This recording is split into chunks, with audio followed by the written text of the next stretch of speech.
இப்போ நம்ம மிஷினை ஸ்டார்ட் பண்ண போகிறோம். CNC machine. அந்த க்ரீன் கலர் பட்டனை ஸ்டார்டிங் ஆன் பண்ணிட்டோம். அதுக்கப்புறம் எமர்ஜென்சி ரிலீஸ் பண்ணோம். இந்த மேலே உள்ள ரெட் கலர் பட்டனை ரிலீஸ் பண்ணி எடுக்கிறோம். அது புஷ் டைப் மாதிரி மாடல். அதுக்கப்புறம் நம்ம ப்ரோக்ராம் பார்க்குறோம். ரீசெட் ப்ரெஸ் பண்ணுறோம். பொசிஷனில் வச்சுக்கிறோம். ஃபஸ்ட்டு எப்பொழுதுமே நம்ம மிஷினில் ரெஃபரன்ஸ் எடுக்கணும். ரெஃபரன்ஸ் எப்படி எடுக்கிறதுங்கிறத நம்ம பார்க்கலாம். ஃபஸ்ட்டு ஜாகில் வச்சுக்கோங்க. அடுத்துக்கப்புறம் சக்கை கொஞ்சம் ஜூம் பண்ணிக்குவோம். டரட்டையும் நீங்கள் பார்க்கணும். இஜாட் மைனஸ்லேயும் எக்ஸ் மைனஸ்லேயும் மூவ் பண்ணிவிட்டு இது 2 தான் ரெஃபரன்ஸ் பாயிண்ட். 0 ரெஃபரன்ஸ் இருக்க பாருங்கள் கீழே. அதுக்கு சேஞ்ச் பண்ணிவிட்டு சைக்கிள் ஸ்டார்ட் பண்ணணும். அது மிஷினில் மட்டும்தான் எடுத்துக்கும். நம்ம யூஸ் பண்ணுற மிஷினில் மட்டும்தான் எடுத்துக்கும். அதனால் லெஃப்ட் சைடு பட்டனும் டவுன் சைடு பட்டனும் யூஸ் பண்ணுறோம். ரீசெட் பண்ணிக்கலாம் பொசிஷன்.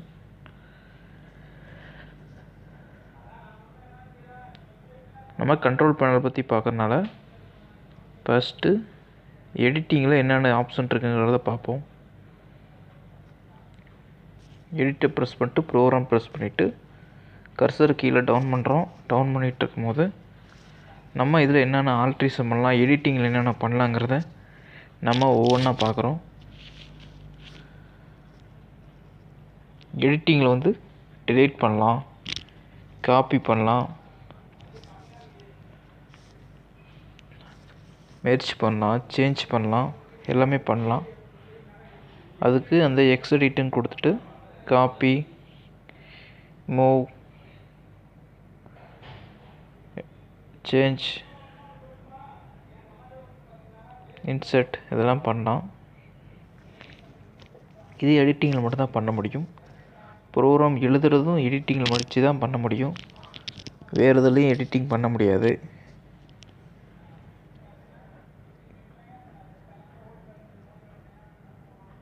இந்த கர்சர் எதுக்கு மூவ் ஆகுதுங்கிறத பார்க்குறோம்.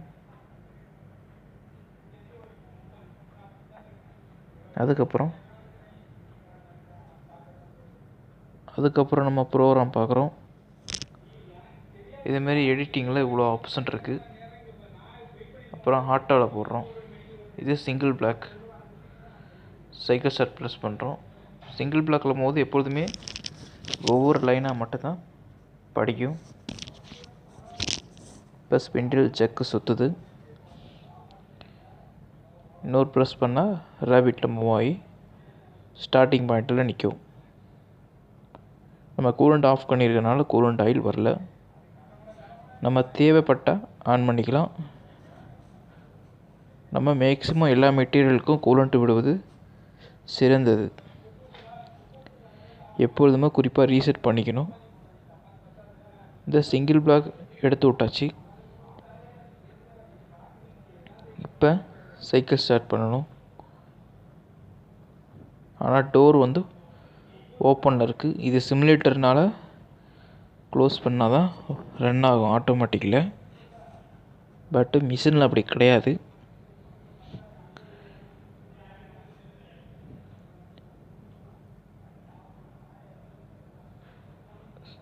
அடுத்து நம்ம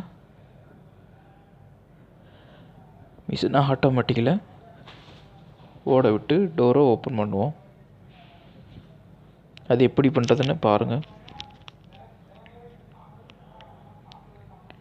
சைக்கிள் ஸ்டார்ட் பண்ணியாச்சு. டோர் ஓப்பன் பண்ணிடுவோம். பேசிங் பண்ணிவிட்டு போயிடுச்சு.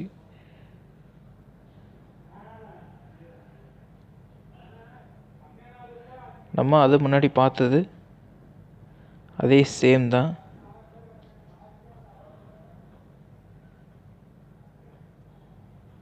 எவ்வளோ ஸ்டாக்கு, ஜாப் மெட்டீரியலு,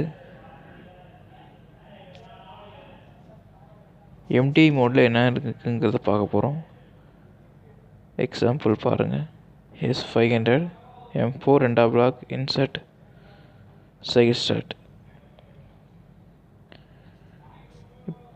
இதுதான் MD mode, manual data input.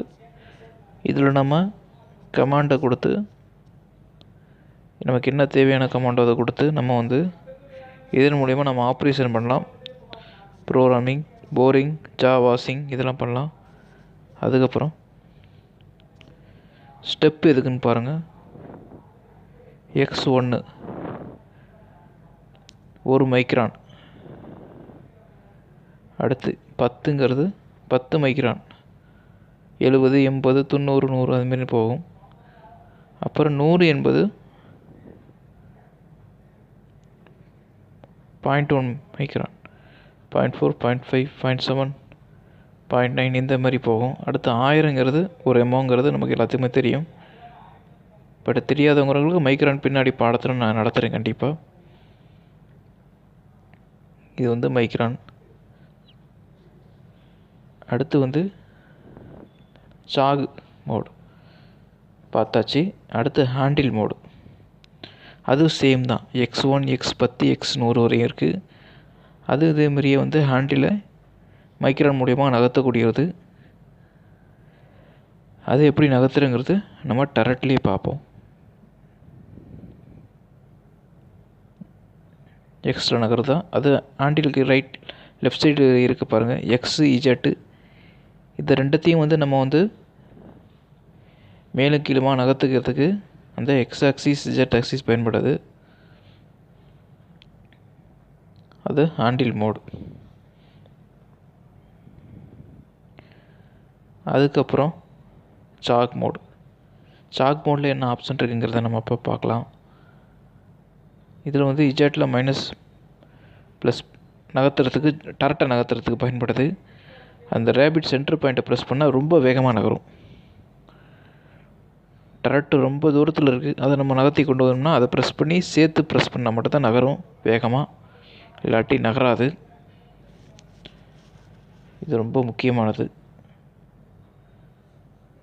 அதேமாரி ரொம்ப ஜாப் பக்கத்தில் வந்தோடனே ரொம்ப வந்து இடிச்சிடக்கூடாது. இடித்தா ஜாப்பு சக்கிலாம் டேமேஜ் ஆயிரும், மிகப்பெரிய இழப்பு ஏற்படும்.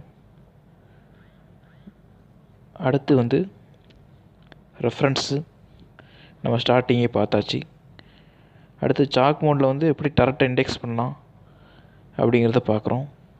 சாக் மோடில் போட்டாச்சு, டரட் இண்டெக்ஸ் ஆகுது. பட் உங்களுக்கு ஃப்ரண்ட் வியூவில் இருக்கனால தெரியல. பட் அதனால் உங்களுக்கு சைடாக வந்து உங்களுக்கு நான் காட்டுறேன். டரட் இண்டெக்ஸ் ஆகுதா. இது ஜாக் மோடில் மட்டும்தான் பயன்படுத்த முடியும். டரட் இண்டெக்ஸ் பண்ண முடியும். நம்ம டூல் மாற்றுறது, இன்சர்ட் பண்ணுறது எல்லாமே வந்து சேஞ்ச் பண்ணிக்கலாம். அதுக்கப்புறம் நம்ம வந்து இந்த சாஃப்ட் கீயை பற்றி பார்க்க போகிறோம்.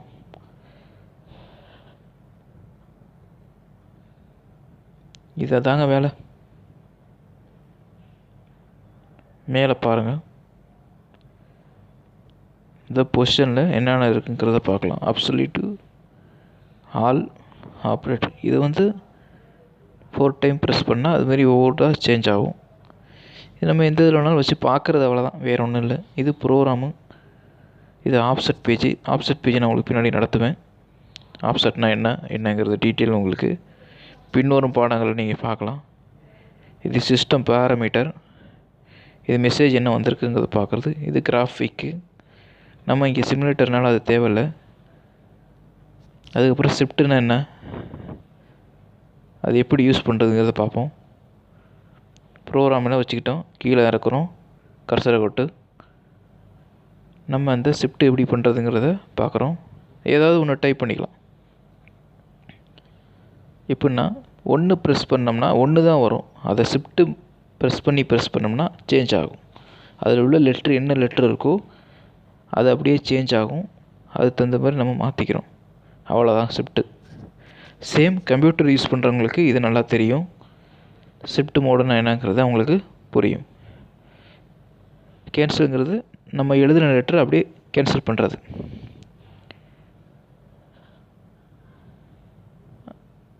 இதுதான் கேன்சல் மோடு.